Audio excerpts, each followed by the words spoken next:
Hey, what's good, everybody in the Who Dat Nation? It is the one and only Who Dat Davis here for you. If you don't know, you will know that over here we bleed black and gold until we are dead and cold. Let's go ahead and break it all down. Hey, wait, before we do, y'all know how we do things over here. I'd like to give a shout out every so often to everybody that checks out my channel, checks out my videos, leave their thoughts in the comment section below. It's an extreme blessing. And a little update to my Facebook page. We are close to 500 followers. We are on track to 500 followers on the Facebook page. We are still on track to potentially reach 1,000 by December of later this year. And we are at close to 330 followers on Twitter. You know what I'm saying? So we're growing. We are really growing, guys, especially the Facebook page. I am extremely happy and I'm extremely blessed to be in this situation. Shouts out to Ghostface. Shouts out to Jerry Poor. Shouts out to CB. Shouts out to Carly, Damian Parker, all of you guys that make this channel what it is, to make this platform what it is. Being able to just talk football with you guys, even in the off season, it's an extreme blessing. Even everybody who's not really a Saints fan, you know, I have some Jags fans come up on my on one of my more recent videos. You know what I mean? You know, they didn't agree with what I had to say about the Malcolm Brown trade, and it's understandable. Okay, it's cool. It's cool. I appreciate the perspective from other fan bases. You know, it helps educate me. You know what I mean? So speaking of Malcolm Brown, that's part of what I want to get into today. News recently came out this morning from Nick Underhill that Jags fans, you right? Okay, I'll eat this crow. Why? Because the Saints have traded Malcolm Brown for a 2021 seventh rounder. Is it a little disappointing? Yeah, but I'm more so happy about it. Why? Because we've already had Roger Goodell strip the Saints of some draft picks because of violations for COVID-19 protocols during the 2020 season. So we have a first rounder, a second rounder, two third rounders, a fourth rounder, a sixth rounder, and a seventh rounder. We have a lot of draft capital. A lot of draft capital to work with this season, and I'm excited to really see what the Saints are going to do in terms of, you know, aggressive moves. Are they going to trade up? Are they going to trade back? What are they going to do? I do believe that they are going to trade up now. Thanks to the Jacksonville Jaguars giving up that seventh rounder, the Saints have a lot more toys, a lot more chess pieces on the board, and they also own 4 of the top 105 picks in this year's draft. The Saints are in a really good position to refill the depth that they've lost because of them being so over the cap. They lost the likes of Janoris Jenkins, Sheldon Rankins they couldn't sign back, Trey Hendrickson. They've lost Justin Hardy. They've lost Emmanuel Sanders. And that's just the most prominent names out there. They've lost a couple others that were here or there, such as linebacker Quan Alexander. You know what I mean? So this is the chance for the Saints to have something of a 2017, you know, draft class, a class that really hits, especially on the defensive side. They could probably get another wide receiver, and probably the 4th round. Speaking of wide receivers, that's the meat of this whole video. When we talk about what the Saints need at the receiving position, we know Sean Payton loves his receivers being able to block in the run game. See Marquez Callaway, an undrafted rookie coming out of Tennessee.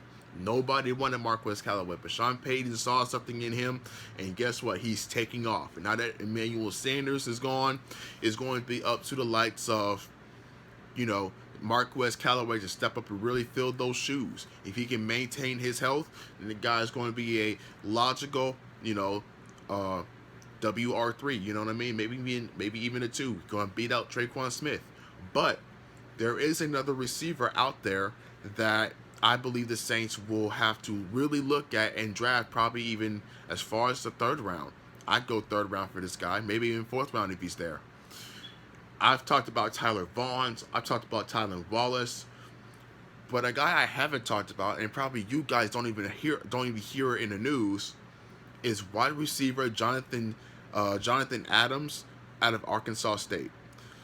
Jonathan Adams in 2019, he had 62 catches for 851 yards. He averaged 13.7 yards per catch, and he ended up with 5 touchdowns.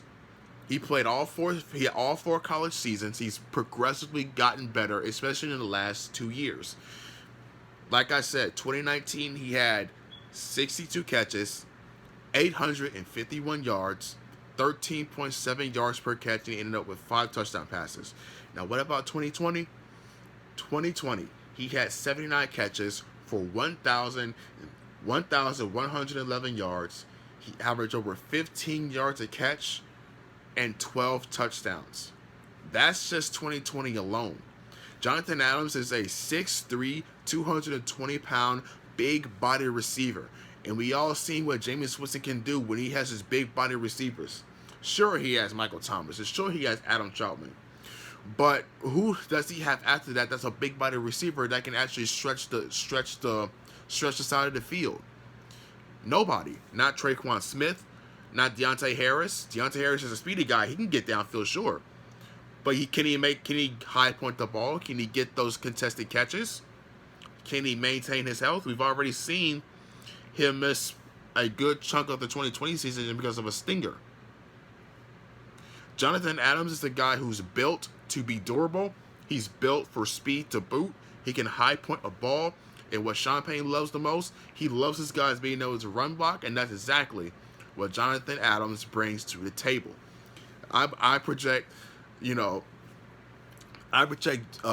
Jonathan Adams to be a late 3rd rounder or early 4th round pick. And the Saints have room in both fields. I do believe the Saints are going to try to make a push for Jonathan Adams if he's there in the 3rd round. I do believe they're going to go linebacker in the 1st round. I do believe it is a big need. Maybe even go a corner in the 1st round. It all depends on what they want to do. I think some people have said they want to be aggressive and move up and get the likes of J.C. Horn, maybe even Greg Newsome. I've always been an adamant guy to shore up your secondary before you shore up your middle level. They recently got Zach Bond. You know what I mean? He's officially got a year in the system, so he should be able to play more in the nickel package. But when you look at J.C. Horn and when you look at Greg Newsome, I would not complain that they got J.C. Horn, but I would much prefer Greg Newsome. Why? Because Greg Newsome accounts for having the lowest completion percentage and single coverage in the entire college football. Greg Newsome, not J.C. Horn. Greg Newsome is a physical guy. He is able to, assure up your other side of the field. He can cover the likes of Calvin Ridley. He can cover those speed guys. He can cover. I expect to be able to cover the likes of Robbie Anderson from Carolina or Chris Godwin from Tampa Bay. He's able to keep up with guys like that on the outside, and he's also durable, just like Jonathan Adams. So I wouldn't be mad if they go corner in the 1st round, but I do believe they're going to go with the likes of either Nick Bolton or Zaven Collins if they fall that far, and then save their 2nd round pick to grab Greg Newsome. I do believe they're going to go Greg Newsome in the 2nd round if he's there. I don't believe they go with Asante Samuel. As much as I love him coming out of Florida State, I believe Greg Newsome is what you're looking for because in terms of singles coverage. You want to be able to have you guys be trustworthy when they're out there on an island, especially when the number 1 guy needs to have double coverage like Mike Evans or Julio Jones, or guys coming up on their schedule such as the Dallas Cowboys. They have a whole slew of weapons at the receiver position. Michael Gallup, CeeDee Lamb, he's now in his 2nd year. He's got Amari Cooper. They got a lot of weapons back there. And they got Dak Prescott on a big deal, so he's going to be able to ball out. The Saints need to be able to cover these guys. So if not 1st round, it's definitely 2nd round for Greg Newsome. Linebacker in the 1st round, I'd be all for it. But at the end of the day, Jonathan Adams is the guy that I believe that the Saints can really utilize to the best of his talents and to the best of Sean Payton's scheme. He is an excellent run blocker. He can high point the ball. You don't go from a season in 2019 to a type of production in season 2020 if you're not good. and nobody talks about it, which is good. The Saints don't usually go for these top prospect guys. Usually, they like to go for these guys that are diamonds in the rough type of thing, and that's exactly what Johnathan Adams is. I believe he's got a much higher ceiling than Traquan Smith, especially when it comes to being available. The best ability is availability, and despite some inconsistent play at Arkansas State, his production at the receiver spot has not dropped off. It's only just gotten better. So I hope the Saints look at Johnathan Adams in either the third or fourth round, and that's it. That's all for this video. I'll do more profiles on other prospects as I come across them as we draw closer to the NFL draft. What do you guys think about drafting wide receiver Johnathan Adams, out of Arkansas State? I will leave a link to a highlights package from a reliable highlights channel in the comments. I will pin it so you guys can see for yourself just a little sample size of what Johnathan Adams is capable of and what he can bring to the New Orleans Saints. That's it. That's all. I'll see you guys in my next video. Who dat?